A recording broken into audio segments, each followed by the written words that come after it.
Sveiki, gyvi antradienį, sausio 18-ąją. Pažvelkime, kas gi rašoma šiandienos laikraščiuose. Kada lietuviška žemė atiteks užsieniečiams, klausima pirmajame Respublikos puslapyje. Vakar vykusiame vyriausybės posėdėje ne visi ministrai sutiko, kad Lietuvai gyvybiškai būtina vilkinti žemės ūkio ir miškų paskirties sklypų laisvo pardavinėjimo pradžią iki 2014-ųjų. Kodėl vyriausybė delsė? Juk už mus turtingesniems vakariečiams per sunkmetį atpigusi Lietuvos žemė yra gardus ir pigiai gaunamas kąsnis, perpus pigesnis nei išsivysčiusiose Europos valstybėse. Jei nebus jokių apribojimų, mūsiškiai ūkininkai su ateiviais konkuruoti neįstengs.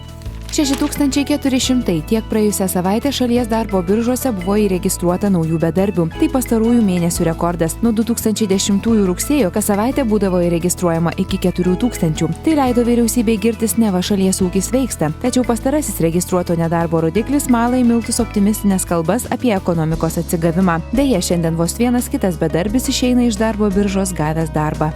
Verslo žinių publikacijoje Drąsios šalies įvaizdį kuria verslas rašoma, jog po rekordinio eksporto augimo pernai per 10 mėnesių palyginti su 2009-aisiais jis kilo daugiau nei 31%. Valdininkai suskubo prisiimti nuopelnus, bet verslas sako, kad augimas buvo ne tiek dėl valstybės paramos, kiek dėl lietuvių sugebėjimo įžiūrėti ir užimti nišas, iš kurių pasitraukė vakariečiai ir kinai ir pastangos prekių srautus iš vakarų nukreipti per Lietuvą.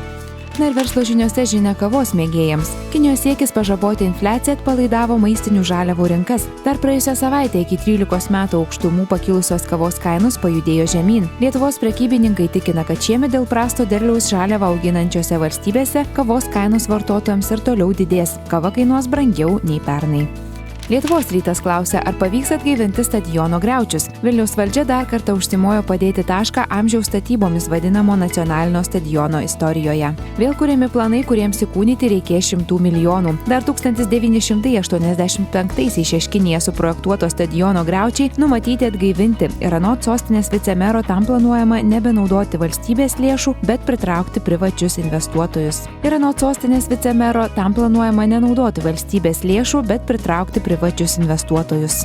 Bankai pasimokė iš klaidų ir ketina bloginti paskolų sąlygas nekilnojamojo turto spekuliantams, kurie perka keletą būstų ir tikisi vėliau nemažai užsidirbti juos pardavę už didesnę kainą. Tokius atvejus bankai vertins kaip verslą ir suteiks ne paskolą būstui, o paskolą verslui. Tai esą padėtų ateityje išvengti būstų kainų burbulo.